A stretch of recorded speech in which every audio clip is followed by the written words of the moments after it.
ان الحمد للہ نحمده ونستعینه ونستغفره ونعوذ باللہ من شرور انفسنا ومن سیئات اعمالنا من يهده اللہ فلا مضل له ومن يضلل فلا هادی له واشهد ان لا الہ الا اللہ وحدہ لا شریک له واشهد ان محمدا عبدہ ورسولہ اما بعد فإن خیر الحدیث کتاب اللہ وخیر الہدی ہدی محمد صلی اللہ علیہ وآلہ وسلم وشر الامور محدثاتها وکل محدثۃ بدعہ وکل بدعۃ ضلالہ وکل ضلالۃ فی النار۔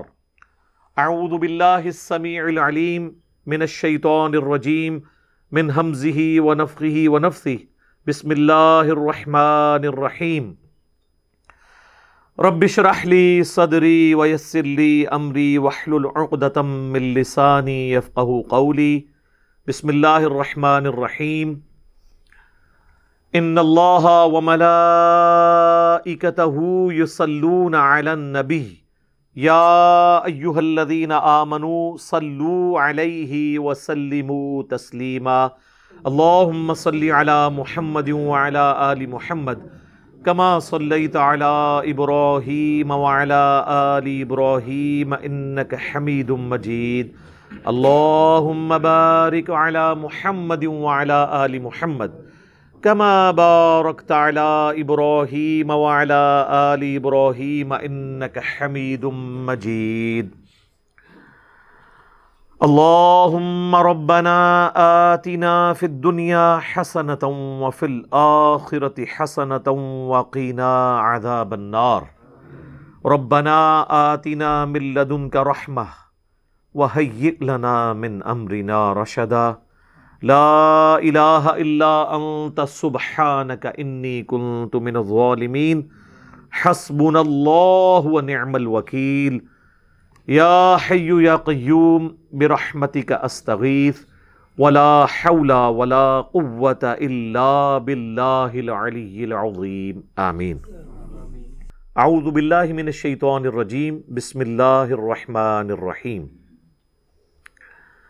ومن لم يستطع منکم طولا ان ينکح المحصنات، تم میں سے جس کے پاس فائنینشلی طاقت نہ ہو کہ وہ آزاد عورتوں کے ساتھ نکاح کر سکے، المحصنات المؤمنات، مومن عورتیں، فَمِمَّا مَلَكَتْ أَيْمَانُكُمْ مِنْ فَتَيَاتِكُمُ الْمُؤْمِنَاتِ، تو جو تمہارے پاس کنیزیں ہیں، تمہارے قبضے میں لونڈیاں، ان کے ساتھ نکاح کر لے۔ آزاد عورت کی بڑی اہمیت تھی اس زمانے میں۔ آزاد عورت، ایک خاندانی عورت کا ملنا ایک مشکل کام تھا عرب کے اندر۔ ایون آج بھی اگر آپ سعودی عرب کے لوگوں سے پوچھیں، لوگ تو یہاں سمجھتے ہیں کہ عربی عورتیں کرتے رہتے ہیں، وہ چاند ایک امیر عربی ہیں۔ میرے بھائی، عام جو عربی ہیں ان کو تو عورت ملتی ہی نہیں ہے جتنی ریکوائرمنٹ ہے، اتنے نخرے ہیں وہاں پہ عورتوں کے۔ تو اس زمانے میں آزاد عورت کے ساتھ نکاح تو یہ بڑا مشکل کام تھا۔ تو اللہ تعالیٰ نے فرمایا کہ جو لونڈیاں، جن کے بارے میں پچھلی دفعہ ذکر کر چکا ہوں، غیر مسلم مردوں کی وہ عورتیں جو میدان جنگ میں لڑنے کے لیے آتی تھیں، وہ عورتیں جو میدان جنگ میں آتی تھیں لڑنے کے لیے، تو ظاہر ہے اسلام میں تو آپ عورت اور بچے کو قتل نہیں کر سکتے میدان جنگ میں، تو ان کو پھر غلام بنایا جاتا تھا۔ جو ایک سسٹم چل رہا تھا، آہستہ آہستہ ڈسکریج ہوا اور وہ ختم ہو گیا۔ تو وہ جو لونڈیاں ہیں ان میں سے کسی کے ساتھ نکاح کر لو۔ اور خود اللہ کے محبوب صلی اللہ علیہ وآلہ وسلم نے بھی سیدہ صفیہ، جو لونڈی بن کے آئی تھیں نبی علیہ السلام کے پاس، یہودیہ تھیں، بعد میں مسلمان ہوئیں، ان کو آزاد کر کے آپ نے خود ان کے ساتھ نکاح فرمایا، اور ان کی آزادی ہی ان کا حق میں ٹھہرا۔ تو جو غریب لوگ ہیں وہ لونڈیوں کے ساتھ نکاح کر سکتے ہیں۔ اس کے لیے ضروری نہیں کہ وہ لونڈی کو آزاد کریں گے اگر وہ مالک نہیں ہیں۔ مالک ہیں تو ظاہر ہے وہ آزاد بھی کر سکتے ہیں، اور اگر مالک نہیں ہیں تو جن کی وہ لونڈیاں ہیں ان کی اجازت کے ساتھ ان سے نکاح ہو سکتا ہے، لیکن پھر اس نکاح کے بعد اس لونڈی کا جو اوریجنل مالک ہے وہ اس کے ساتھ تعلق نہیں قائم کر سکتا کسی قسم کا. جس طرح کہ اس کی ایک نمائندہ مثال سیدنا عمار ابن یاسر کی جو والدہ تھیں سمیہ اور والد جو تھے یاسر. یہ سمیہ جو ہے وہ ابو جہل کے چچا کی لونڈی تھیں. بڑا شریف آدمی تھا. اس کے مرنے کے بعد یہ ابو جہل کے قبضے میں آ گئے یہ لوگ. تو اس کے مالک کی اجازت سے حضرت یاسر نے ان کے ساتھ نکاح کیا. ان سے عمار ابن یاسر پیدا ہوئے اور یہ دونوں ان کے ماں باپ اسلام کے پہلے شہداء ہیں، کیونکہ بعد میں جب چچا مر گیا تو ابو جہل نے قبضہ کر لیا ان کے اوپر اور ان کے اوپر ظلم ڈھائے اسلام قبول کرنے کے سبب. تو لونڈیاں جو آپ کے قبضے میں نہیں کسی اور کی لونڈی ہیں، تو ایک غلام مسلمان ہے وہ دوسرے غلام کے ساتھ ظاہر شادی کرے گا. آزاد عورت اس کے ساتھ شادی کرنے کے لیے تیار ہی نہیں ہوگی، اور اگر کبھی ہو بھی گئی کسی مجبوری کی وجہ سے تو وہ پھر نکاح نبھ نہیں سکتا. اس کی نمائندہ مثال سیدنا زید بن حارثہ کی شادی سیدہ زینب کے ساتھ اسی لیے نہیں چلی کہ وہ ہاشمی خاتون تھی، یہ غلام زادے تھے. نبی الاسلام نے اگرچہ بیٹا بنایا ہوا تھا ان کو، لیکن ہے تو غلام تھے، تو اس لیے وہ زیادہ عرصہ وہ شادی چل نہیں سکی. تو اللہ تعالیٰ فرما رہا ہے اگر آزاد عورتیں نہ ملیں تو پھر جو کنیزیں ہیں یا لونڈیاں، جن کے حوالے سے میں پچھلی کلاس میں ڈسکشن کر چکا، آج تفصیل میں نہیں جاؤں گا، ان کے ساتھ نکاح کر لو. واللہ اعلم بایمانکم، اللہ تعالیٰ خوب جانتا ہے تمہارے ایمان کے متعلق کیا کیفیت ہے. بعضکم من بعض، تم میں سے بعض سے ہو. یعنی یہ تو اللہ نے دنیا میں کسی کے لیے آزمائش اس طرح کی بنا دی کہ کوئی مرد ہے، کوئی عورت ہے، کوئی غلام ہے، کوئی آزاد ہے، تو لیکن ہے سب کے سب آدم کی اولاد سے، وہی اسی جن سے ہوا. فانکحوہن باذن اہلہن، تو نکاح کرو ان لونڈیوں کے ساتھ ان کے سرپرستوں کی اجازت سے. وآتوہن اجورہن بالمعروف، اور انہیں حق مہر جو ہے وہ جو معروف طریقے پر حق مہر بنتا ہے اس معاشرے کے اندر وہ دو. محصنات غیر مصافحات، تاکہ وہ بھی پاک دامن بن جائیں اور بدکاری سے بچ جائیں. ولا متخذات اخدان، اور کسی قسم کی کوئی پوشیدہ دوستی نہ ہو عورتوں کے ساتھ. نکاح چونکہ اعلانیہ ہوتا ہے، پوشیدہ دوستی کی تو اسلام میں اجازت نہیں ہے. تو لونڈیاں جو ہے ان کا کریکٹر بھی پورا صحیح ہوتا تھا، تو اس لیے اللہ تعالیٰ نے فرمایا کہ ان کو محسنہ بناؤ. محسنہ یعنی حصار میں بند، کسی قلعے کے اندر بند. تو شریعت میں محسنہ وہ عورت ہے، وہ آزاد عورت جو کسی خاندان کے قلعے میں بند ہو جاتی ہے. اگر وہ آزاد عورت ہے تو وہ اپنے باپ کے قلعے میں ہے، وہ محسنہ ہے. اگر وہ لونڈی ہے تو آزاد ہونے کے بعد وہ اپنے خاوند کے حصار میں آ جاتی ہے، یا آزاد کیے بغیر بھی کسی غلام کے ساتھ شادی کر لیتی ہے تو وہ بھی محسنہ بن جاتی ہے کہ وہ ایک حصار کے اندر، قلعے کے اندر آ جاتی ہے. فَإِذَا أُحْصِنَّ، جب وہ نکاح سے محفوظ ہو جائیں، یعنی ایسی لونڈیاں جو شادی کر لیں، آزاد تو وہ نہیں ہو سکیں لیکن انہوں نے نکاح کر لیا تو اس کی وجہ سے محسنہ بن گئی. آتَيْنَ بِفَاحِشَةٍ، اگر پھر بھی وہ بے حیائی پر اتریں، فَإِنْ أَتَيْنَ بِفَاحِشَةٍ، پھر بھی اگر وہ بے حیائی پر اتریں، فَعَلَيْهِنَّ نِصْفُ مَا عَلَى الْمُحْصَنَاتِ، تو ان پر سزا کا آدھا ہوگا جو کہ آزاد عورت کو سزا دی جاتی ہے. اب یہ جو آیت کا پورشن ہے، اس سے وہ لوگ جو شادی شدہ زانی کی سزا رجم کے قائل نہیں ہیں، جس کے اوپر سنی اور شیعہ کا اجماع ہے، بخاری اور مسلم میں درجنوں احادیث ہیں، وہ اسی آیت کے حصے کا سہارا لیتے ہیں. وہ یہ کہتے ہیں کہ جب قرآن کہہ رہا ہے کہ جو لونڈی ہے اس کو آدھی سزا دی جائے گی، شادی کے بعد بھی اگر وہ بے حیائی کرتی ہے تو رجم تو آدھا نہیں ہو سکتا، رجم تو پورا ہی ہوتا ہے. یعنی رجم میں تو یہ ہوتا ہے کہ زمین میں گاڑ کے زانی شادی شدہ کو پتھر مار کے اسے ہلاک کر دیا جاتا ہے. وہ سورہ نور میں جب آئے گا تو میں ڈیٹیل سے ڈسکس کروں گا، آلریڈی میری کئی ایک ویڈیوز اس پہ ریکارڈ ہیں. تو اب جو لونڈی اگر بے حیائی کرتی ہے تو اب آدھا رجم کس طرح کیا جائے؟ تو وہ کہتے ہیں اس میں امپلائڈ ہے کہ جو 100 کوڑوں کی سزا آئی ہے سورۃ النور کے اندر، وہی شادی شدہ کی بھی سزا ہے اور غیر شادی شدہ کی بھی. کیونکہ 100 کوڑے تو آدھے ہو کے 50 ہو سکتے ہیں، رجم کا آدھا نہیں ہو سکتا۔ اب یہ لاجیکلی تو ان کی بات درست ہے اگر یہ معاملہ اسی طریقے سے ہو، لیکن اگر آپ ان آیات کو دقت نظر سے دیکھیں اور جہاں سے یہ ٹاپک سٹارٹ ہوا تھا والمحصنات من النساء، تو میں نے پہلے بھی عرض کیا کہ محسنہ قلعے میں بند عورت، 2 عورتوں کے لیے محسنہ لفظ بولا گیا، ایک وہ غیر شادی شدہ عورت جو آزاد عورت ہے، جو اپنے باپ کے انڈر رہ رہی ہے لیکن وہ غلام نہیں ہے، وہ بھی محسنہ ہے، اور وہ شادی شدہ عورت جو ہے تو لونڈی یا غلام یا کنیز تھی لیکن اب خاوند کے انڈر آ گئی، تو وہ بھی محسنہ ہے۔ دونوں کے اوپر محسنہ کا لفظ بولا گیا۔ لہذا چونکہ ٹاپک چل رہا تھا غیر شادی شدہ عورتوں کے حوالے سے محسنہ، اور ان کا کمپیریزن کروایا گیا کہ اگر تم ایسی محسنہ کے ساتھ شادی نہیں کر سکتے جو آزاد ہے تو پھر لونڈی کو محسنہ بنا لو، اس کے ساتھ نکاح کر لو۔ تو اب یہ کمپیریزن اس غیر شادی شدہ محسنہ کے ساتھ ہو رہا ہے، اس محسنہ کا جو کہ لونڈی ہے اور خاوند کے انڈر آ گئی ہے، یعنی یہ خاوند کے انڈر والی محسنہ بمقابلہ باپ کے انڈر رہنے والی محسنہ۔ تو اب آپ کو یہ بات سمجھ آئے گی کہ وہ غیر شادی شدہ محسنہ ہے جس کے بارے میں 100 کوڑے ہیں، تو اس کے آدھے اس کو لگیں گے۔ اگر کوئی لونڈی شادی شدہ کرے گی تو شادی شدہ لونڈی کو رجم نہیں کیا جائے گا بلکہ اس سے 50 کوڑے لگائے جائیں گے۔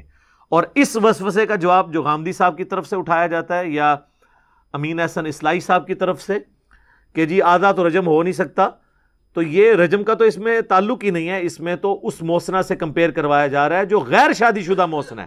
تو غیر شادی شدہ کے لیے تو ہم رجم کے قائل بھی نہیں ہیں، اس کے لیے سورۃ النور میں 100 کوڑوں کی سزا آئی ہے، اس کے ساتھ کمپیئر کریں گے تو 50 کوڑے بنتے ہیں۔ یہ میں نے یہاں پہ کلیئر کر دیا، باقی انشاءاللہ سورۃ النور میں جب جائیں گے تو تفصیل سے انشاءاللہ تعالی اس کو ڈسکس کریں گے۔ فَعَلَيْهِنَّ نِصْفُ مَا عَلَى الْمُحْصَنَاتِ مِنَ الْعَذَابِ، وہ جو آزاد عورتوں کے لیے جو غیر شادی شدہ ہیں ان سے آدھا عذاب یعنی آدھی تکلیف 50 کوڑے انہیں دی جائے گی۔ ذَلِكَ لِمَنْ خَشِيَ الْعَنَتَ مِنْكُمْ، یہ لونڈیوں سے نکاح کی اجازت اس کے لیے ہے جسے خطرہ ہو کہ وہ بدکاری میں مبتلا ہو جائے گا، بشرطے کہ وہ اب نبھا بھی سکے شادی، یعنی اس کے فائنینشیل ریسورسز اتنے ہونے چاہیے۔ وَأَن تَصْبِرُوا، اور اگر تم صبر اختیار کرو گے، خیر لکم، تو تمہارے لیے بہتر ہے۔ واللہ غفور الرحیم، اور اللہ تعالیٰ بخشنے والا اور رحم فرمانے والا ہے۔ صبر ظاہر ہے وہ تو میں نے پہلے بھی سورۃ النساء کے تعارف میں ڈسکس کیا تھا، صبر پھر یہی ہے جو صحیح بخاری میں حدیث ہے اور مسلم میں بھی موجود ہے، دونوں کتابوں میں ہے، متفق علیہ ہے کہ اے نوجوانوں کے گروہ، جو تم میں سے استطاعت رکھتا ہے نکاح کرنے کی تو وہ نکاح کر لے۔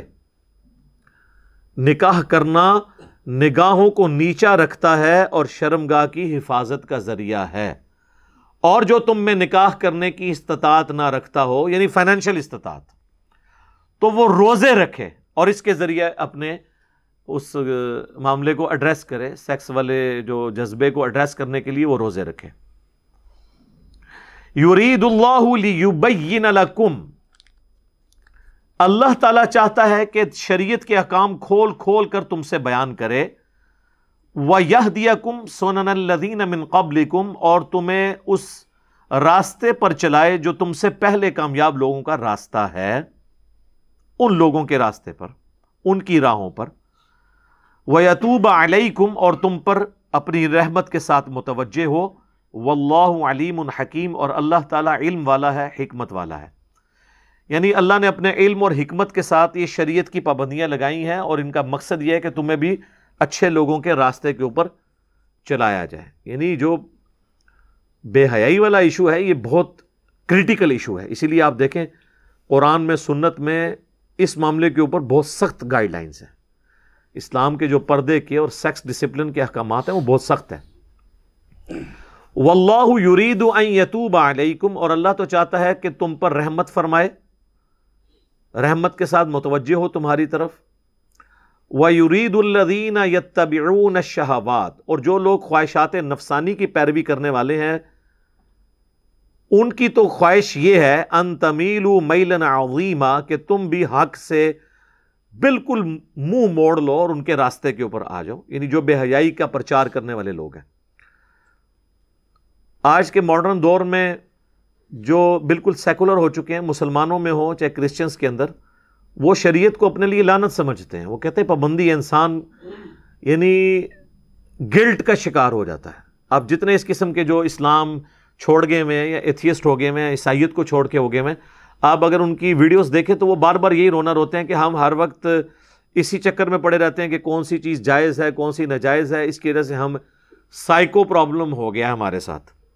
حالانکہ یہ سائیکو پرابلم نہیں ہے, بلکہ ان پابندیوں کے اندر اللہ کی رحمت چھپی ہے ہمارے لیے, اور ہم لاجیکلی اس کے اوپر ڈیبیٹ کر سکتے ہیں. مجھے بتائیں اگر اسلام کا سیکس ڈسپلن نہ ہو تو کیا میاں بیوی کامیاب ازدواجی زندگی گزار سکتے؟ تو انسان کو اللہ نے جانوروں کی طرح تو پیدا نہیں کیا, یہ تو ایک خاندانی نظام کو لے کے چلتا ہے. خاندانی نظام کے لیے یہ ضروری ہے کہ سیکس ڈسپلن ہو. اگر سیکس ڈسپلن نہیں ہوگا خاندانی نظام ٹوٹ پھوٹ کا شکار ہو جائے گا. خاندانی نظام دو چیزوں کے اوپر ہی ڈیپینڈنٹ ہے. جو میاں بیوی کا تعلق ہے وہ کس پہ ہے؟ نمبر 1 سیکس اور نمبر 2 اولاد. انہی دو چیزوں کی وجہ سے میاں بیوی کا تعلق قائم رہتا ہے. ان میں سے ایک بھی معاملہ ڈسٹرب ہو جائے تو علیحدگی ہو جائے گی. تو ظاہر ہے انسانوں نے کوئی جانوروں والی زندگی تو نہیں گزارنی, ایک خاندانی نظام کو لے کے چلنا ہے. جب خاندانی نظام کو لے کے چلنا ہے انہوں نے, تو پھر سیکس ڈسپلن بھی سخت ہوگا اور اس میں کسی قسم کی ٹالرنس نہیں ہوگی. پھر یہ حجاب پردہ یہ ساری کی ساری چیزیں ہوں گی, تو پھر شریعت کی پابندیاں بھی آئیں گی. اگر ایک مرد ایک سے زیادہ عورتوں کی طرف متوجہ ہوگا تو وہ اپنی بیوی کے ساتھ کیسے مخلص ہوگا؟ اور اگر ایک عورت ایک سے زیادہ مردوں کے ساتھ اٹیچ ہو جائے گی تو وہ کیسے مخلص ہوگی؟ یہ خاندانی نظام چل ہی نہیں سکتا. یہ ڈیپینڈنٹ ہے اس کے اوپر کہ میاں بیوی ایک دوسرے کے علاوہ کسی اور کی طرف متوجہ نہ ہو. تو اس کے لیے پھر سیکس ڈسپلن ہوگا, پردہ بھی ہوگا, آنکھوں کی حفاظت بھی ہوگی. جو سورہ نور میں آیا کہ مومن مردوں کو حکم دو کہ اپنی نگاہوں کو نیچا رکھیں, اور مومن عورتوں کو حکم دو کہ اپنی نگاہوں کو نیچا رکھیں. اچھا, یہ نگاہوں کو نیچا رکھنا یہ کئی فتنوں سے آپ کو آزاد کر دیتا ہے, صرف سیکس کے پوائنٹ آف ویو سے نہیں, دنیاوی خواہشات سے بھی. یہ جو لوگوں کو خام خواہ ہر چیز کو دیکھنے کی عادت ہوتی ہے نا, موٹر سائیکل پہ چلتے ہوئے بھی 50 جگہ وہ دیکھ رہے ہوتے ہیں, ٹھیک ہے, لوگوں کی گاڑیوں کو دیکھ رہے ہوتے ہیں کون سا ماڈل آیا ہے, نمبر پڑھ رہے ہوتے ہیں کیڑے شہر دی ہے, تو بس وہ اسی چکر میں ہی پڑے رہتے ہیں. یہ صرف بد نگاہی یہ نہیں ہے کہ آپ نے بے حیائی کے حوالے سے نگاہوں کی حفاظت کرنی ہے. بد نگاہی یہ بھی ہے کہ آپ خام خواہ لوگوں کی نعمتوں کے اوپر نظر رکھے ہوئے ہیں, اور آپ کے اندر خام خواہ کا وہ جیلسی فیکٹر پیدا ہو, اور اندر اندر آپ کوڑتے رہیں, اور پھر اس چیز کو حاصل کرنے کے لیے آپ حرام اور حلال کی تمیز گنوا دیں. دنیا کے جتنے فتنے نا ان کا آغاز آنکھ سے ہوتا ہے. جتنے فتنے خواہشات جتنے بھی جڑی ہوئی ہیں وہ آنکھ کے ساتھ ہے. تو نگاہوں کو نیچا رکھنا ہے. کہتے پہلی نظر معاف ہے. پہلی نظر معاف کا یہ مطلب نہیں کہ نظر ڈال کے معافی مانگنی ہے. پہلی نظر ہے اچانک اٹھ جانے والی نظر. وہ مسلم شریف کے الفاظ ہیں, مولا علی کہتے ہیں کہ نبی علیہ السلام نے فرمایا کہ مجھے اللہ نے یہ حکم دیا ہے کہ اچانک جو نظر اٹھ جائے میں فوراً نیچی کر لوں. اچانک کا مطلب ہے کہ فوراً اٹھی. لیکن ایک شخص بازار میں جا رہا ہے, اور آپ کو پتا یہ آنکھیں اللہ نے ایسی چیز بنائی ہے کہ بڑی دور تک آپ نہ بھی دیکھ رہے ہو آئیڈیا ہو جاتا ہے, اور اس کو پتا چل گیا سامنے سے اسلامی بہنیں آ رہی ہیں. تو اب یہ تو نہیں وہ دیکھ کے پہلی نگاہ کرے گا اور پھر نیت کرتا ہوں پہلی نگاہ کی اور پھر نیچے, نہیں, بس اس کا اس وقت پتہ لگ جانا ہی اس کی پہلی نظر ہو گئی. اب دیکھنے کے اوپر وہ اس کی دوسری نظر شمار ہوگی. اور جو بندہ نگاہوں کی حفاظت نہیں کرتا میرے بھائی, وہ جتنی مرضی نمازیں پڑھ لے, جتنے مرضی وظائف کر لے, وہ فتنے سے بچ ہی نہیں سکتا. کیونکہ اسلام کی ساری چیزیں جڑی ہوئی ہیں نا, ایک کے ساتھ کو ریلیٹڈ ہے نا. آپ نے وضو ہی نہیں کیا, آپ جتنی مرضی نماز پڑھیں آپ کی نماز ہونی نہیں ہے. آپ کہتے ہیں روحانیت آ جائے, میں بے حیائی سے بچ جاؤں, گندے گندے خیالات, کہتے ہیں گندے گندے خیالات آتے ہیں. وہ کام ہی تمہارے ایسے ہیں کہ گندے گندے خیال آئیں. ایسے دوستوں کی صحبت چھوڑ دو, ایسے میگزین پڑھنا چھوڑ دو, ایسی ویڈیوز دیکھنا چھوڑ دو. جب آپ وہ اس ماحول سے ہٹیں گے خود بخود اندر کی تطہیر شروع ہو جائے گی، اور اس کے لیے پہلی شرط نگاہوں کی حفاظت ہے۔ تو اللہ تعالیٰ نے شریعت کی پابندی لگا کے بیسیکلی ہمیں دنیا کے اندر ہی آزاد کر دیا خواہشات سے، ورنہ یقین کریں کتنی عورتوں کے ساتھ آپ نکاح کر لیں گے یا تعلق قائم کر لیں گے، اس کا تو کوئی اینڈ ہی نہیں ہے۔ اس کا اینڈ یہی ہے کہ اخلاص کے ساتھ میاں بیوی آپس میں بانڈ رکھیں، نگاہوں کی حفاظت کریں، کوئی ایکسٹرا کوئی کسی قسم کا معاملہ سٹارٹ ہی نہ ہو تاکہ آگے معاملات چلیں ہی نہ۔ لہذا شریعت کی پابندی انسان کے لیے نعمت ہے۔ میں اکثر نمازوں کے اوقات کے بارے میں سوچتا ہوں کہ اگر نمازوں کے اوقات نہ ہوں تو جانوروں والی زندگی ہے انسان کی۔ جو لوگ نماز نہیں پڑھتے آپ دیکھیں ان کی کیا حالت ہوتی ہے، ان کو مغرب کے وقت نیند آئی ہے نا، سو گئے ہیں، اب جا کے رات کو 1 بجے آنکھ کھلی ہے، باقی سارے گھر والے سوئے ہوئے ہیں، اب وہ جاگا ہے، اب اس کو لگی ہوئی ہے بھوک، اب جائے گا فریج میں جا کے دیکھے گا، بجلی ہوگی تو چلو اوون میں کچھ گرم کر لے گا، پڑا ہوگا نہیں ہوگا تو وہ کھانے پینے کی طرف سے بھی ڈسٹرب ہوگا۔ اب رات کو 1 بجے جاگ گیا ہے تو اب نیند بھی نہیں آئے گی، اور فجر کی جیسے ہی اذانیں شروع ہوں گی نیند آ جائے گی، اور جب ناشتے کا وقت ہوگا وہ الٹا پڑا ہوگا، گھر والے ناشتہ کر رہے ہوں گے۔ تو نمازوں کا اگر ٹائم ٹیبل نہ ہو تو جانوروں والی زندگی ہے آپ کی۔ نماز کی وجہ سے ہم اپنے ٹائم ٹیبل کو مینٹین رکھتے ہیں۔ عصر کے بعد آئے ہیں نا، نیند بھی آئی ہوئی ہے، بندہ کہتا ہے نہیں یار وہ مغرب کی نماز کا ٹائم ہو جائے گا، مغرب پڑھیں گے، اس کے بعد آپ کہیں گے چلو میں اب کھانا کھا لوں، عشاء بھی تو پڑھنی ہے، عشاء پڑھ کے ایک دفعہ ہی سوؤں گا۔ لیکن اگر آپ کی کوئی روٹین نہ ہو، جو اکثر ہمارے مسلمانوں کے نوجوان بھی ذرا ان کی حالت دیکھ لے کیا ہے، جانوروں کی سی زندگی گزار رہے ہیں، جانوروں سے بھی بدتر۔ تو شریعت جو ہے یہ لعنت نہیں ہے بلکہ نعمت ہے، اور یہ اللہ نے یہ پابندیاں لگا کے ہم پر احسان کر دیا۔ یہ پابندیاں نہیں ہیں بلکہ ہمیں سلیقہ سکھایا ہے۔ اس کے علاوہ کوئی اور پیٹرن ہو ہی نہیں سکتا کہ آپ سکون کی زندگی گزاریں۔ کوئی بندہ روزانہ 1 فلم بھی دیکھ لے، 2 فلمیں بھی دیکھ لے، کتنی دیکھے گا؟ At the end of the day bore ہو جائے گا، اینڈ ہی کوئی نہیں ہے۔ انسان کی زندگی ایک خاندانی زندگی ہے جس میں ماں باپ بیوی بچوں کے حقوق ہیں، وہ اپنے معاملات کو لے کے چلنا ہے، اللہ کے حقوق پورے کرنے ہیں، ایک ڈسپلن لائف گزارنی ہے آپ نے، اور اسی لائف میں کہنے کو تو وہ پابندی ہے، لیکن وہ پابندی ایسی پابندی ہے اس کی وجہ سے آپ سکون کے ساتھ زندگی گزار رہے ہیں۔ دنیا میں بھی آپ دیکھ لیں، آپ کسی ڈاکخانے کے باہر بینک میں یا ڈاکخانے کے باہر بل جمع کروانے کے لیے کھڑے ہوں، اور وہاں پہ 1000 لوگ بل جمع کروانے کے لیے آ جائیں، اگر تو وہ قطار میں کھڑے ہوتے ہیں تو پھر تو سارے کرا لیں گے، اور اگر قطار نہیں بنتی تو پھر تو شام تک بھی فارغ نہیں ہوں گے، اور لڑائی جھگڑا بھی الگ سے ہوگا۔ ڈسپلن کا یہ فائدہ ہوتا ہے، اس طرح شریعت بھی ایک ڈسپلن ہے۔ تو اللہ تعالیٰ فرماتا ہے کہ جو خواہشات کی پیروی کرنے والے لوگ ہیں وہ تو چاہتے ہیں کہ تم لوگ بالکل راہ حق سے منہ موڑ لو، اور اللہ تعالیٰ تمہیں اس رحمت کے ساتھ تمہاری طرف متوجہ ہوتا ہے۔ رحمت سے مراد شریعت کی پابندیاں۔ یرید اللہ ان یخفف عنکم، اللہ تو چاہتا ہے تم سے ہلکا کر دے بوجھ۔ یہ ساری کی ساری پابندیاں لگا کے اللہ نے آپ سے بوجھ ہلکا کیا ہے۔ شریعت کی پابندی لگا کر آپ کو نفسیاتی مریض بننے سے، انزائٹی سے بچا لیا۔ وَخُلِقَ الْإِنسَانُ ضَعِيفًا، اور انسان کو تو اللہ نے کمزور پیدا کیا۔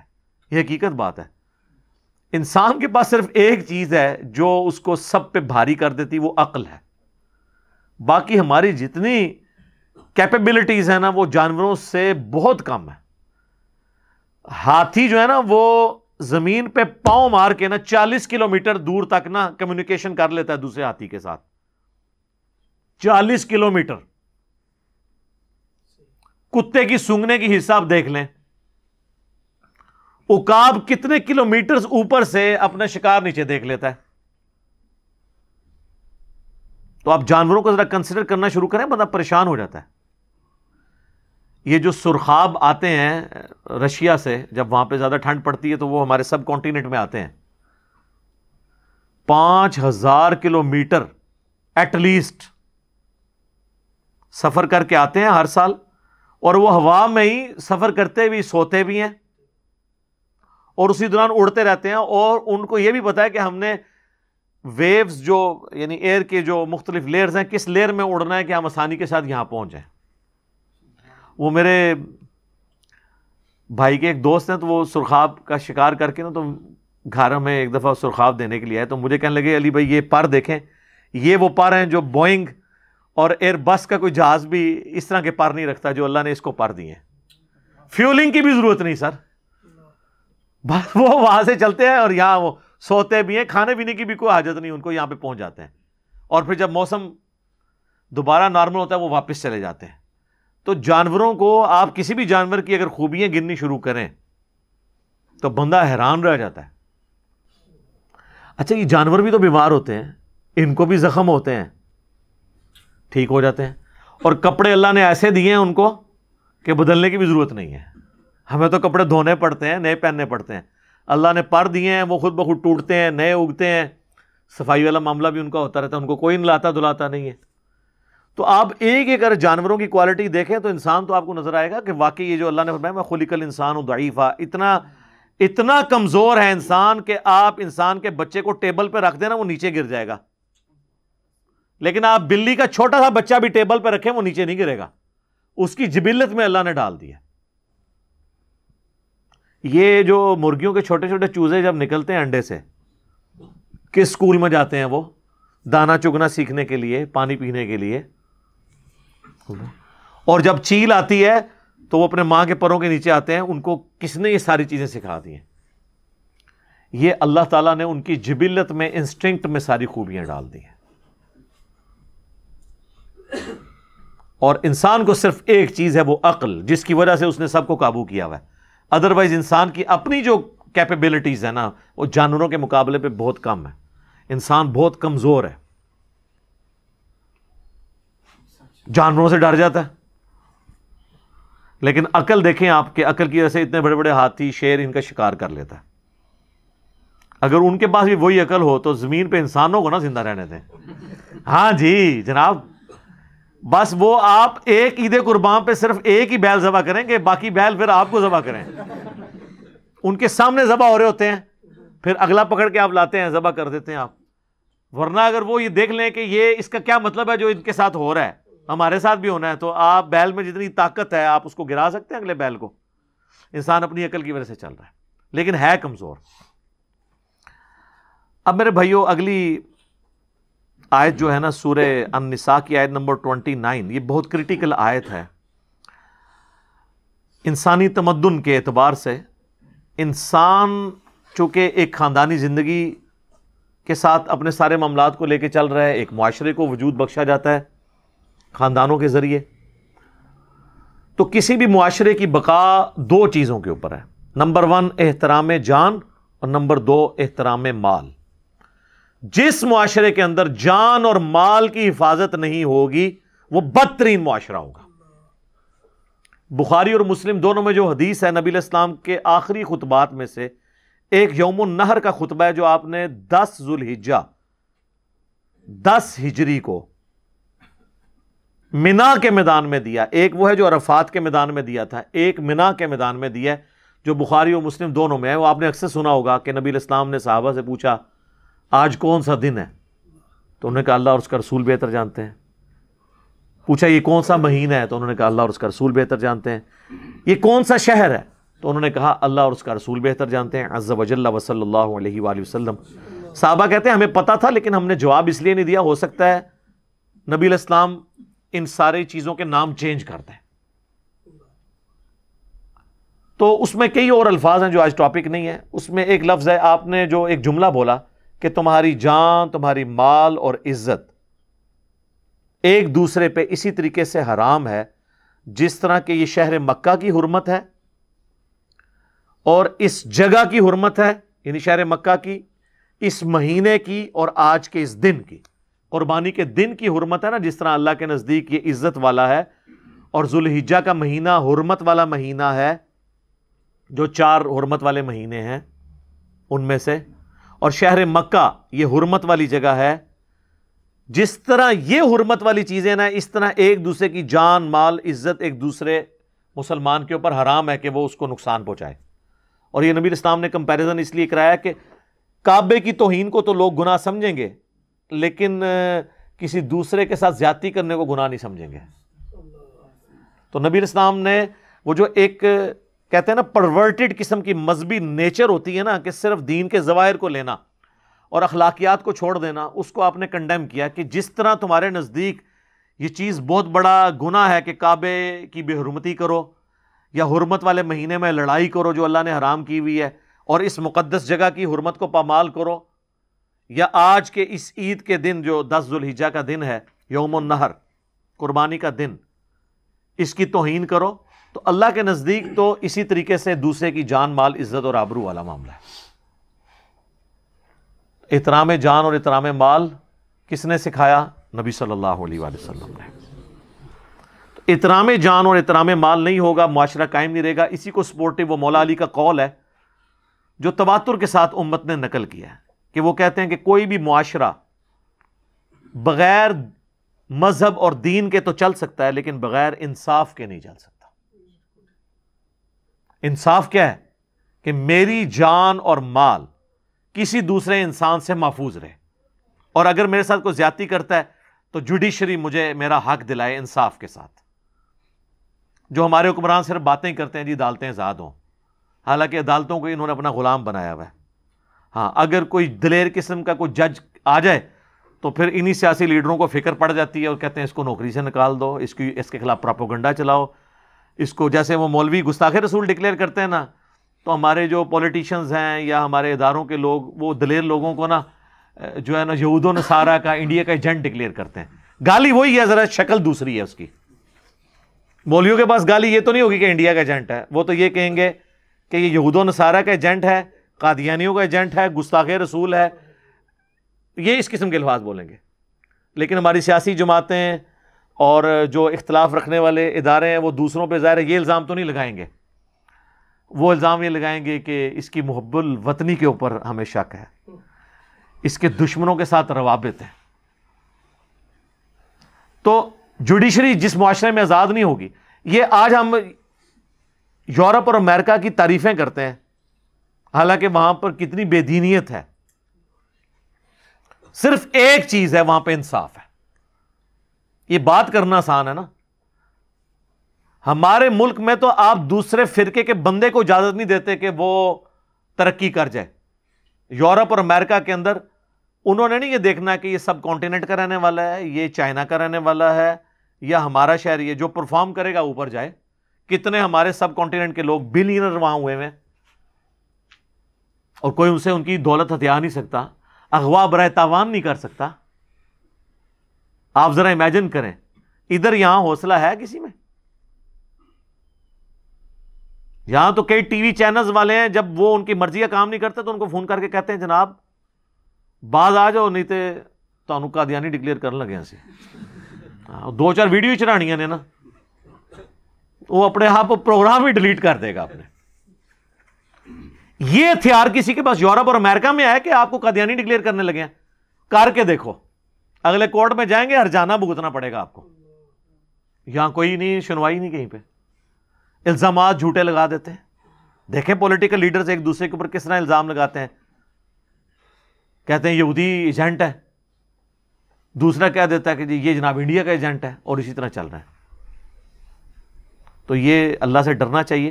تو احترام جان اور احترام مال، تو سیدنا علی کا جو قول ہے نا کہ انصاف کے بغیر معاشرہ نہیں رہ سکتا، انصاف کی وجہ سے وہ معاشرے قائم ہیں، اور آج آپ دیکھ لیں وہاں پہ لوگ سکون کی زندگی گزار رہے ہیں۔ یہاں پہ آپ اپنے مذہب پہ بات کرتے ہوئے ڈرتے ہیں کہ مولوی چوکی نہ دے تو انہوں کدھر ہے۔ آپ یورپ امریکہ میں چلے جائیں، آپ کو یہودی اور عیسائی پادریوں سے بھی خطرہ نہیں ہوگا کہ آپ دین کی بات کر رہے تھے، یہ آپ کے ساتھ کوئی ایکٹیویٹی پرفارم کر دیں۔ تو اسی لیے یہاں جتنے لوگ ہیں وہ پولیٹیکل اسائلم کے لیے یا مذہبی طور پہ اپنے آپ کو علماء کرام کے شر سے بچانے کے لیے غیر مسلم ملکوں میں ہی جاتے ہیں، مسلمان ملکوں میں تو نہیں جاتے۔ آپ دیکھ لیں کتنے آپ کے علماء وہاں بیٹھے ہوئے ہیں۔ جاوید احمد غامدی صاحب ہندوؤں کے ڈر سے وہاں بیٹھے ہوئے ہیں، لیکن وہاں دیکھ لیں وہ بیٹھے ہوئے ہیں، اب امریکہ چلے گئے تو وہاں ان کو سکون ہے، اپنی بات ٹھیک ہے، علمی اختلاف کو رکھ سکتا ہے وہ اپنی جگہ، لیکن یہاں پہ لوگ علمی اختلاف نہیں رہنے دیتے۔ مجھے خود غامدی صاحب بتانے لگے کہ میں تو 5 وقت نماز پڑھتا تھا مسجد میں، ماڈل ٹاؤن میں جب رہتے تھے، تو ایک دن کہتے ہیں ایک مسجد کے بزرگ نے مجھے سائڈ پہ جا کے کہا، اور کہا بڑے اخلاص کے ساتھ کہ دیکھیں آپ کی مطلب اللہ کے ساتھ کمٹمنٹ اپنی جگہ، لیکن آپ اپنی جان کے تو دشمن ہیں، ہمارے پہ مہربانی فرمائیں، یہاں پہ بم پھٹا تو ہم آپ کے ساتھ خام خواہ شہید ہو جائیں گے، تو آپ گھر میں نماز پڑھا کریں، کیونکہ ان دنوں وہ یہ ضرب عضب اور رد الفساد نہیں ہوا تھا نا، تو اس لیے جو نان اسٹیٹ ایکٹر ہیں نا وہ بڑے عروج پہ تھے، اور غامدی صاحب ان کے خلاف کھڑے ہوئے تھے، ٹھیک ہے۔ مولوی تو ظاہر آپ کو پتہ ہے سپورٹر تھے، اور کسی زمانے میں ہمارے وہ ریاستی ادارے بھی ان کے سپورٹر تھے، وہ جب پھر ان اداروں کو فٹ ہوئے وہ بندے، ہم تو اس وقت بھی کہتے تھے یہ تمہارے گاٹے فٹ ہو جائیں گے، اپنی جو ہے نا یہ ڈاکٹرن بدلو، اپنا نیریٹو بدلو۔ اب شکر ہے کہ ان کو سمجھ آئی، لیکن بہت بعد میں سمجھ آئی، جب ہمارے کتنے فوجی جوان شہید ہوئے، آج تک کتنے لوگ شہید ہو رہے ہیں، اب جا کے یہ سکون ہوا ہے کافی حد تک۔ تو وہ غامدی صاحب کہتے ہیں مجھے وہ کہنے لگے بڑے اخلاص کے ساتھ کہ بھی آپ گھر ہی نماز پڑھا کریں، تو کہتے ہیں اس دن میں نے پھر فرسٹ ٹائم یہ سوچا کہ میں نے کبھی سوچا بھی نہیں تھا میں نے ملک چھوڑ کے جانا ہے۔ تو یہاں تو لوگ کہہ دیتے ہیں ملک چھوڑ کے کیوں چلے گئے، جناب آپ کی تو جرت نہیں ہے کہ آپ ایک عالم دین ممبر پہ جھوٹ بول رہا ہو یا غلط حدیثیں بیان کر رہا ہو جو حدیثیں ہو ہی نہ، اور جھوٹے واقعات بیان کر رہا ہو، آپ جمعے کے خطبے کے بعد اس سے سوال بھی نہیں پوچھ سکتے۔ اپنی تو آپ کی جرت یہ ہے، اور لوگوں کو مشورے دیتے ہیں جی چوک کے رکھو کام۔ وہ مولوی جو آپ کو حضرت عمر رضی اللہ تعالیٰ عنہ کا یہ واقعہ سناتا ہے نا کہ انہوں نے کرتا سلوا لیا تھا، تو ان کے سلمان فارسی کھڑے ہوئے اور کہا کہ ہم تیرا خطبہ نہیں سنیں گے جب تک یہ پتہ نہ چلے تو نے کپڑے کیسے سلوائے ہیں، کیونکہ مال غنیمت سے ہر شخص کو ایک چادر ملی تھی، تو ایک چادر میں تو تیرا لباس نہیں بنتا، یہ تو نے کیسے سلوایا؟ تو انہوں نے کہا کہ میرا بیٹا جواب دے گا۔ انہوں نے اپنی چادر اپنے باپ کو گفٹ کی، ان 2 چادروں سے ان کا لباس بنا۔ تو انہوں نے کہا ہاں اب تم بیان کرو، ہم سنیں گے بھی، تم حکم دو، ہم اطاعت بھی قبول کریں گے۔ یہ واقعہ جو مولوی بیان کر رہا ہوتا ہے نا، ممبر سے اترنے نہیں آپ نے اس کو دینا، کیونکہ حضرت عمر کو بھی ممبر پہ ہی پوچھا تھا۔ وہیں آپ کھڑے ہو کے پوچھیں کہ حضرت صاحب آپ 4 سال پہلے ایک سائیکل پہ آئے تھے، آج آپ نے ڈرائیور بھی اور ہونڈا سیوک رکھی ہوئی ہے، یہ کہاں سے آئی ہے؟ آپ کی تنخواہ تو 25,000 ہے، 25,000 کا تو پیٹرول نہیں اس میں پورا ہوتا، تو یہ اللہ کی اتنی مہربانی آپ پہ کیسے ہوئی ہے؟ حضرت عمر کی سنت پہ عمل کرتے ہوئے ذرا بتائیں۔ تو 3-4 دہشت گرد قسم کے اس کے چیلے وہاں کھڑے ہوں گے اور کہیں گے کہ آپ کو مفتی صاحب سے بات کرنے کی تمیز نہیں ہے۔ ایک صحیح جملہ ہے انہوں نے، یا کہیں گے آپ ذرا کمرے میں تشریف لیں، کمرے نہیں جانا، ہاں کمرے گئے تو ہوتا جنت ہی پہنچا دیں تو، ہاں جی کمرے نہیں جانا۔ انہوں نے کو تقریر باہر کی تھی، جواب بھی باہر دو، کمرے نہیں جواب دینا۔ تقریراں کر دیو باہر ممبراں ہوتے ہیں تو جواب لینا سے کہا دیو کمرے جاؤ، تو اکرام مسلم کریے۔ تو سب کہانی ہے، یہ نہیں آپ کے اکاؤنٹیبل ہو سکتے، صرف آپ ان کی تقریریں سن لیں۔ اللہ کے نبی چٹائی پہ بیٹھتے تھے تو ہی بہنا نہ، چھوڑ دیں میرے بھائی، ان کا لیونگ سٹینڈرڈ آپ دیکھیں، آپ حیران ہو جائیں گے۔ کوئی پرائم منسٹر، کوئی آرمی چیف اس لائف کو نہیں انجوائے کر رہا جو یہ لوگ کر رہے ہیں۔ آرمی چیف یا پرائم منسٹر کی تو عزت لوگ اس کے عہدے کے دبدبے کی وجہ سے کریں گے، اور اتنا ہی عرصہ کریں گے جتنے دن ہے وہ۔ بعد میں آپ دیکھ لیں آج مشرف کا کیا حال ہو رہا ہے۔ لیکن علماء وہ ہیں جن کی لوگ اندر سے عزت کرتے ہیں اور مرتے دم تک کرتے ہیں، وہ ریٹائر بھی نہیں ہوتے، کیونکہ وہ انہوں نے ان کو جنت میں لے کے جانا ہے نا۔ اتنی مت مار دی ہے یار انہوں نے۔ تو وہ بات کہاں سے کہاں چلی گی، چونکہ یہ آیت بہت کریٹیکل ہے، آیت نمبر 29 سورہ النساء کی، احترام جان اور احترام مال۔ یا ایھا الذین آمنوا لا تأکلوا اموالکم بینکم بالباطل، اے اہل ایمان مت مال ہڑپ کرو ایک دوسرے کا باطل طریقے سے،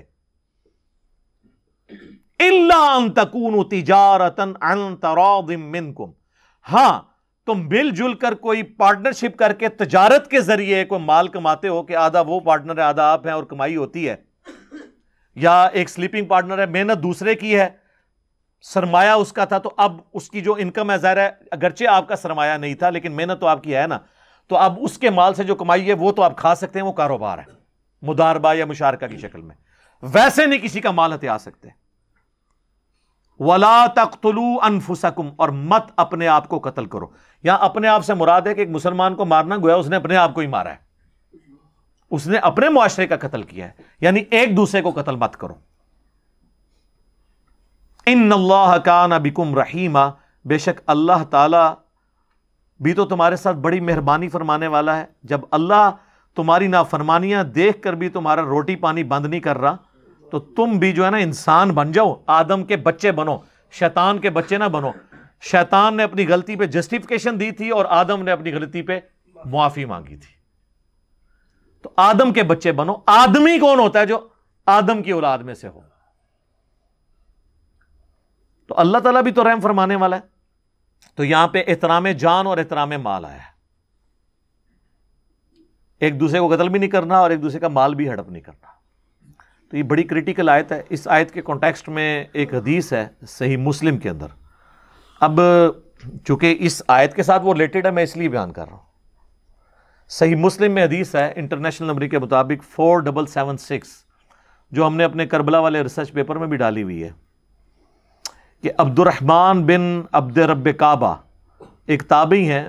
وہ کہتے ہیں کہ میں خانہ کعبہ شریف میں داخل ہوا اور میں نے دیکھا کہ حضرت عبداللہ بن عمر بن عاص جو صحابی ہیں وہ خانہ کعبہ کی دیوار کے ساتھ ٹیک لگائے ہوئے اصحاب کو، اپنے ساتھیوں کو، تابعین کو حدیث بیان کر رہے ہیں، جس حدیث کے اندر وہ ترغیب دلا رہے ہیں کہ اپنے حکمران کی اطاعت تم پہ ضروری ہے. تو وہ بیٹھ کے حدیث سنتے رہتے ہیں. جب وہ حدیث بیان کر چکتے ہیں تو وہ تابعی عبد الرحمن جو ہے وہ حضرت عبداللہ بن عمر بن عاص سے کہتا ہے کہ یہ حدیث جو آپ نے یہاں بیان کی ہے کہ حکمران کی اطاعت کرنی ہے، کیا یہ حدیث آپ نے خود رسول اللہ سے سنی تھی صلی اللہ علیہ وآلہ وسلم؟ تو انہوں نے کہا ہاں، میری آنکھوں نے اللہ کے نبی صلی اللہ علیہ وآلہ وسلم کو دیکھا، میرے کانوں نے آپ سے یہ بات خود سنی اور میرے دل نے اسے یاد رکھا. اچھا، تو وہ کہتا ہے کہ آپ تو ہمیں یہ کہہ رہے ہیں کہ حکمران کی اطاعت کرو ہر حال میں، جبکہ آپ کے چچا کا لڑکا معاویہ ابن ابی سفیان جو اس وقت کے حاکم ہیں، ہمارے امیر ہیں، وہ تو ہمیں حکم دیتے ہیں کہ ہم ایک دوسرے کو ناحق قتل کریں اور ایک دوسرے کا مال حرام طریقے سے ہڑپ کریں. اور اللہ قرآن میں کہتا ہے، یہی آیت پھر انہوں نے پڑھی، لا تأکلوا اموالکم بینکم بالباطل الا ان تکونوا تجارۃ عن تراض منکم ولا تقتلوا انفسکم. اب ہم اللہ کی بات مانیں یا اپنے حاکم معاویہ ابن ابی سفیان کی بات مانیں؟ آپ ذرا لیول دیکھیں. یہاں تو مفتی کے سامنے کوئی حدیث بیان کرے نا تو وہ کتے کی طرح پڑھتا ہے آگے سے. یہاں ایک تابعی صحابی کو آیت سنا رہا ہے کہ سر جو آپ یہ بات کر رہے ہیں قرآن تو یہ کہتا ہے، ہم کدھر جائیں؟ فرق دیکھا؟ قرآن اسی کہتے ہیں کتابوں کو مانے. اس نے بابے کو نہیں مانا، اس نے کتاب کا حوالہ پیش کیا ہے اپنے سے بہت بڑے بابے کو. یعنی میں رسپیکٹ کے طور پہ یہ لفظ استعمال کر رہا ہوں. انہوں نے بھی آگے سے نہیں کہا تم توہین کر رہے ہو. تو وہ خاموش ہو گئے، اپنا سر جھکا لیا. تھوڑی دیر خاموشی کے بعد اب سوال ہی بڑا ڈاڈا تھا. ایک تو حکمران کی بات کی اور کہا کہ وہ آپ کا کزن بھی لگتا ہے. پھر انہوں نے سر اٹھایا، انہوں نے کہا کہ معاویہ کی اطاعت کرو ان کاموں میں جس میں اللہ کے حکم کے اندر اندر وہ حکم دے، اور جس میں وہ تمہیں اللہ کی نافرمانی کا کہے تم اس کی نافرمانی کرو. یہی ایٹیچیوڈ ایک مسلمان کا ہونا چاہیے، اور یہ صحابہ کا ایٹیچیوڈ تھا. بخاری اور مسلم دونوں میں حدیث ہے کہ نبی علیہ السلام نے ایک انصاری صحابی کو ایک لشکر کا امیر بنا کر بھیجا، اور اس حدیث کے راوی مولا علی ہیں رضی اللہ تعالیٰ عنہ. تو راستے میں اس امیر کو غصہ آ گیا. غصہ آیا تو اس نے ایک لکڑیوں کا بہت بڑا الاؤ جلایا، بہت بڑا لکڑیوں کا آپ سمجھ لیں گٹھا جمع کر کے اس کو آگ لگائی، اور اس نے کہا کہ دیکھو نبی علیہ السلام نے مجھے تمہارا امیر بنایا اور امیر کی اطاعت واجب ہے. بخاری مسلم میں حدیث ہے نا کہ جس نے میرے بنائے ہوئے امیر کی اطاعت کی اس نے میری اطاعت کی، اور جس نے میری اطاعت کی اس نے اللہ کی اطاعت کی، اور جس نے میرے بنائے ہوئے امیر کی نافرمانی کی اس نے میری نافرمانی کی، اور جس نے میری نافرمانی کی اس نے اللہ کی نافرمانی کی. تو اس نے کہا کہ میں تمہارا امیر ہوں اور میں تمہیں حکم دیتا ہوں کہ تم اس آگ میں چھلانگ لگاؤ. یعنی غصہ ٹھنڈا کرنا سی، انہوں نے وہ آگے سٹ رہے. اب وہ تو جناب آگے کو مخلد تو نہیں تھے نا سر، وہ یہ تو نہیں کہتے تھے کہ مفتی صاحب نے فرما دیا لاؤ چھال. انہوں نے کہا کہ بڑا پیارا جملہ بولا. انہوں نے کہا ہم تو آگ سے بچنے کے لیے ہی رسول اللہ کے دین کو قبول کیا تھا ہم نے, اور تم ہمیں آگ میں پھینک رہے ہو. ہائے ہائے ہائے. آج کوئی یہاں تو لوگ پیروں کے کہنے پہ بچے ذبح کرتے ہیں. چلے بچے ذبح کرنا تو آپ کو یعنی ایک دم لگتا ہے کہ بہت بڑا جرم ہے. اس سے بڑا جرم یہ ہے کہ پیروں کے, بزرگوں کے, مفتیاء کے, علماء کے کہنے کے اوپر لوگ سنت کے مطابق نماز پڑھنے سے ڈر جاتے ہیں, رسول اللہ کا طریقہ چھوڑ دیتے ہیں, لیکن وہ ہمیں نظر نہیں آتا. بچہ مر جائے تو نظر آ جاتا ہے. انہوں نے آپ کا ایمان بھی قتل کیا ہوا ہے, وہ ایمان ہم قتل کروا لیتے ہیں. اور ٹھیک ہے جی, وہ جانے انشاءاللہ تعالیٰ وہ سنبھال لیں گے. وہ کہ تساں بن گئے تو ہم نال ہی لے کے جان گے جتنے انہوں نے آپ جانا ہے. ٹھیک ہے نا جی. تو خیر اسی دوران وہ آگ ٹھنڈی ہو گئی اور اس صحابی کا غصہ بھی ٹھنڈا ہو گیا. حدیث کے الفاظ ہیں کہ اس صحابی کا غصہ بھی ٹھنڈا ہو گیا, اور جیسے ہی وہ سفر سے واپس آئے نا, انہوں نے سیدھا رسول اللہ کو شکایت کی کہ جی آپ کے امیر نے ہمارے ساتھ یہ کیا ہے. نبی علیہ السلام فرمایا اگر تم لوگ اپنے امیر کے کہنے پر اس آگ میں چھلانگ لگا دیتے تو جہنم کی آگ میں جا کے نکلتے سیدھے. اس سے یہ بات پتہ چلی کہ امیر, مفتی, بزرگ اگر کوئی صحابی بھی ہو اور وہ قرآن و سنت کے خلاف چلنے کا آپ کو کہے تو آپ نے نہیں ماننا. یہ ہے اس میں سے میسج. آپ نے اس کو یہی کہنا ہے کہ کتاب و سنت کو میں نے فالو کرنا ہے. اور اس حدیث کے آخر میں الفاظ ہیں, نبی علیہ السلام نے فرمایا کہ اللہ کی اطاعت کے اندر ہی کسی کی اطاعت کی جا سکتی ہے, اللہ کی نافرمانی میں مخلوق کی اطاعت جائز نہیں ہے. یہ سورہ لقمان میں بھی آیا نا, اللہ تعالیٰ نے فرمایا کہ اگر تیرے ماں باپ بھی تجھے کہیں نا کہ تو میرے ساتھ شریک ٹھہرا تو تو نے ان کا حکم نہیں مانا. حالانکہ ماں باپ کا درجہ اس کائنات میں اللہ رسول کے بعد سب سے بڑھ کر ہے کسی ایک انسان کے لیے حقوق کے اعتبار سے, لیکن وہاں کے وہاں نہیں. ایک اور حدیث ہے بخاری اور مسلم میں کہ مخلوق کی اطاعت معروف میں ہے, منکر میں نہیں ہے. بھلائی کے کاموں میں ہے, برائی کے کاموں میں نہیں ہے. اور یہاں پہ لوگ جو ہے نا وہ ان کو قرآن و سنت سے کوئی بات بتا بھی دیں, وہ کہتے ہیں نہیں انہوں نے فرما دیا. یہ سر یہ جو سلوگن ہے نا کہ مرنے سے پہلے اے مسلمان کر لے اس پہ غور, کتابوں کا خدا اور ہے بابوں کا خدا اور, اس کے بغیر چارہ نہیں ہے. کیونکہ بابے تو اپنا اپنا کام ڈالیں گے, بابوں کے شر سے بچنے کے لیے کتابوں سے جوڑنا پڑے گا, اور کتابوں سے آپ جوڑیں گے تو بابوں کے شر سے خود بخود بچ جائیں گے. اصل چیز یہ ہے کہ, اور پھر یہ بات لاجیکل بھی ہے, یہ بابوں کی عزت کیوں ہوتی ہے؟ اس لیے کہ یہ کتاب اللہ اور سنت پہ چلنے والے ہیں, اور اگر آپ کو بھی یہ چلنے سے روکیں تو پھر لا نہیں لینا چاہیے تھا بجائے ان کی عزت کرنے کے. عزت کی بنیاد ہی یہی تھی نا. عزت کی بنیاد کیا تھی کہ یہ جی قرآن پہ اور حدیث پہ چلتے ہیں, اور جو یہ کہ قرآن حدیث ڈائریکٹ نہ پڑھو گمراہ ہو جاؤ گے, پھر اس کے ساتھ کیا کرنا چاہیے؟ اکرام مسلم اس کا کرنا چاہیے نا. تو یہ جناب بڑا تلخ معاملہ ہے, لیکن میں نے اس کو اس لیے اس حوالے سے ایڈریس کیا تاکہ آپ کو یہ معاملات سمجھ آ جائیں کہ اطاعت امیر کی اس وقت تک ہے جب تک کتاب و سنت کے دائرے کے اندر ہے. وَمَن يَفْعَلْ ذَلِكَ عُدْوَانًا وَظُلْمًا, اور جو کوئی سرکشی اور ظلم کرتا ہے, فَسَوْفَ نُصْلِيهِ نَارًا, تو ہم عنقریب اسے آگ میں داخل کریں گے. وَكَانَ ذَلِكَ عَلَى اللَّهِ يَسِيرًا, اور یہ اللہ تعالیٰ کے اوپر بڑا آسان ہے. یہ قیامت مضمر ہے اس جملے میں کہ اللہ پہ یہ بڑا آسان ہے کسی کو آگ میں پھینکنا. اس کا مطلب آپ کو پتا ہے, آگ میں تو ہمارے لیے بھی آسان ہے, اگر آپ پاس اختیار ہے تو آپ پھینک دیں گے. یہ بیسیکلی اس نظریے کا رد ہے جو آج کل ایک ماڈرن ایج میں بہت بڑا فتنہ چل رہا ہے کرسچنس کی طرف سے. وہ کہتے ہیں جی مسلمانوں کا خدا جو ہے نا وہ عذاب کی ہمیشہ وعیدیں سناتا ہے, اور ہمارا خدا تو آل لونگ ہے. خدا تو وہ ہوتا ہے جو ہر حال میں اپنی مخلوق سے پیار کرے، تو اس میں تو ظاہر یہ آیت نہیں بیٹھتی کہ جی اللہ پہ بڑا آسان ہے کسی کو آگ میں پھینکنا۔ انسان کے لیے تو اختیار بھی دیا ہو دل پسیج جاتا ہے، ہم تو ایک بلی کو نہیں آگ میں پھینک سکتے، اللہ کہہ رہے ہیں میرے لیے آسان ہے۔ یہ بتایا جا رہا ہے کہ اللہ تعالیٰ کے وہ جذبات نہیں ہیں، یہ جو لوگ اکثر کہتے ہیں نا جی اللہ ماں سے بھی 70 گنا زیادہ محبت کرتا ہے۔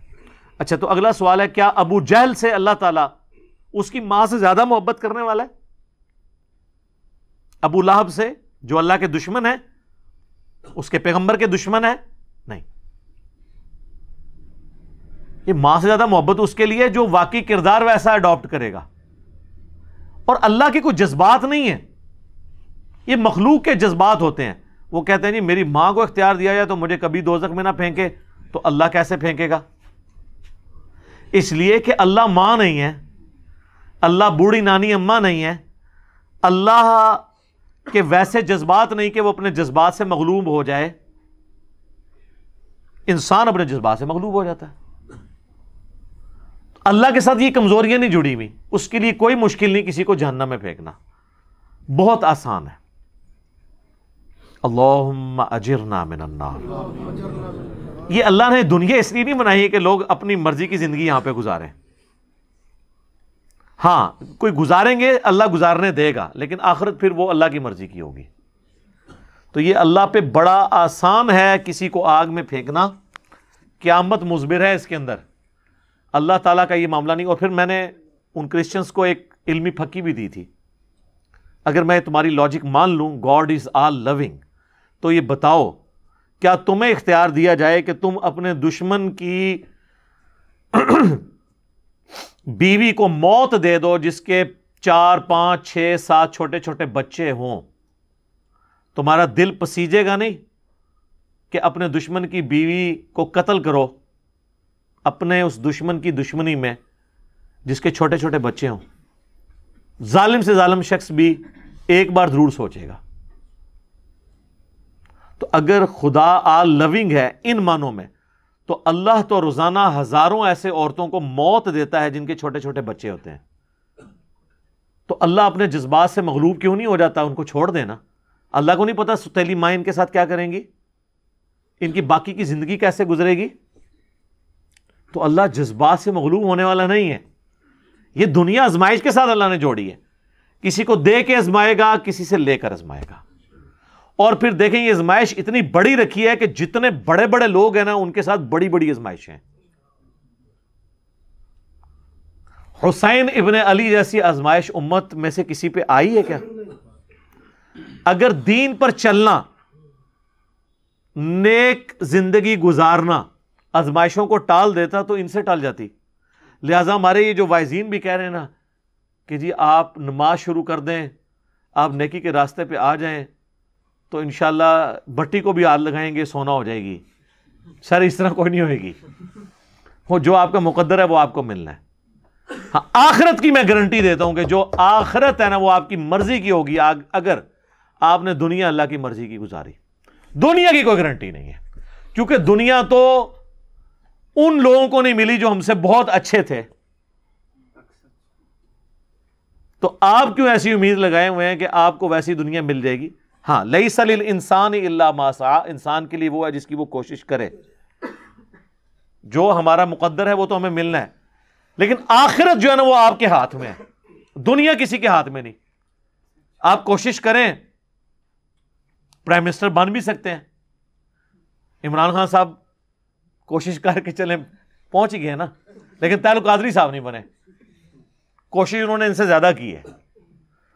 ہم میٹرک میں تھے اس وقت انہوں نے خواب بھی ایک بیان کیا تھا جو کوئی نہیں پورا ہوا، اب تو وہ سیاست بھی چھوڑ گئے ہیں، باقاعدہ انہوں نے اناؤنسمنٹ کر دی ہے۔ تو یہ نہیں ہوتا کہ کوشش کرنے سے آپ کو وہ کچھ مل بھی جائے گا، نہیں بھی مل سکے، لیکن یہ آخرت جو ہے نا جی یہ ایسی چیز ہے کہ اگر آپ دنیا میں کوشش کرتے ہیں آخرت گارنٹیڈ ہے انشاءاللہ تعالی۔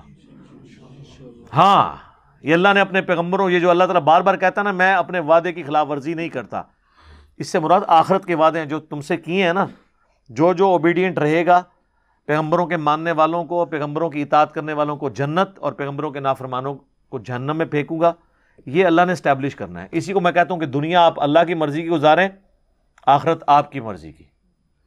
لیکن اگر آپ نے دنیا اپنی مرضی کی گزاری تو پھر آخرت اللہ کی مرضی کی. اور اللہ کی مرضی کی آخرت یہ ہے کہ اس کا یہ تقاضا ہے عدل کا کہ وہ اپنے نافرمانوں کو جہنم میں پھینکے. اور یہ تقاضا حقوق العباد کے حوالے سے بھی اللہ پہ ہے.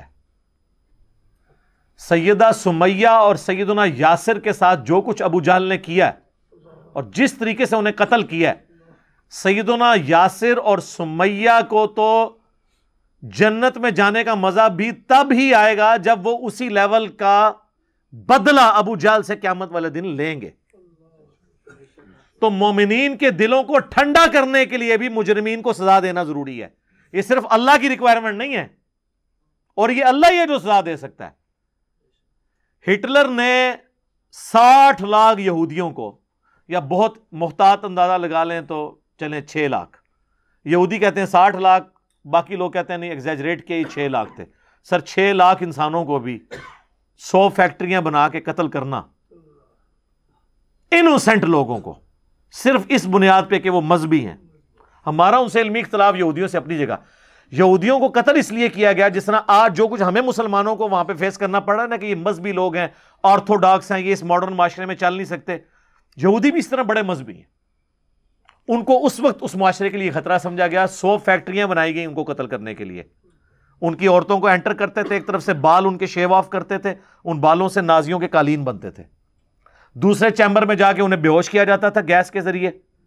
تیسرے چیمبر میں ان کو ڈالا جاتا تھا جہاں ان کا جسم پورا گل جاتا تھا, اور آخر میں ایک لیسدار مادہ نکلتا تھا جو وہ کھاد کے طور پہ استعمال کرتے تھے. انسانوں کو قتل کرنے کے لیے 60 لاکھ انسانوں کو, 6 ملین لوگوں کو قتل کرنے کے لیے فیکٹریاں بنائی گئی تھی. ظاہر ہے اتنے بندوں کو مارنا, پھر اس کو ڈسپوز آف بھی تو کرنا ہے. دنیا کی کوئی عدالت ہٹلر کو 60 لاکھ دفعہ پھانسی چڑھا سکتی ہے؟ سر اللہ کر سکتا ہے کہ 60 لاکھ دفعہ قیامت میں ہٹلر کو زندہ کرے اور 60 لاکھ دفعہ اسی تکلیف سے گزارے ایک ایک یہودی کے بدلے میں. تو آخرت کی جو زندگی ہے اس کے بغیر دنیا کی زندگی کو سمجھنا مشکل ہے. اسلام کی ڈاکٹرن آخرت کے ساتھ جوڑی ہے. یہ اکثر لوگ کہہ رہے ہوتے ہیں نا وہ جی اگر اللہ رزق دے رہا ہے تو تھوپیے میں لوگ بھوکے کیوں مر رہے ہیں؟ وہ اس لیے کہ آپ کی ذمہ داری اس نے لگائی ہوئی ہے, کسی کو دے کے ازمایا, کسی سے لے کے ازمایا. ہاں اگر دنیا کی زندگی ہوتی صرف, آخرت نہ ہوتی, تو پھر واقعی تھوپیے والوں کے ساتھ ظلم ہو رہا ہے. یا پاکستان میں عدالتوں کے غلط فیصلوں کی وجہ سے جن لوگوں کے ساتھ زیادتی ہو رہی ہے واقعی زیادتی ہو رہی ہے. لیکن اگر آخرت کی زندگی ہے نا تو سر پھر یہ آزمائش دنیا کی عارضی ہے, آخرت کی ہمیشہ کی زندگی میں کامیابیاں مقدر ہیں. صحیح مسلم میں حدیث ہے, عبداللہ بن عمر کہتے ہیں کہ نبی علیہ السلام سے میں نے خود سنا تھا کہ میرے غریب صحابہ میرے امیر صحابہ سے 40 سال پہلے جنت میں چلے جائیں گے. تو وہ غریب صحابہ کے ساتھ بیٹھا کرتے تھے کہ چلو ان کی صحبت ہے. ظاہر ہے آخرت کا دن 50,000 سال کا دن ہے, اس کے بعد جنت اور دوزخ کا فیصلہ ہونا ہے. ان 50,000 سال میں 40 سال کوئی پہلے جنت میں چلا جائے تو بہت بڑی کامیابی ہے. اور 40 سال تو مشکل سے شعور کی زندگی انسان کی ہوتی ہے, 15-20 سال تو ویسے ہی گزر جاتے ہیں.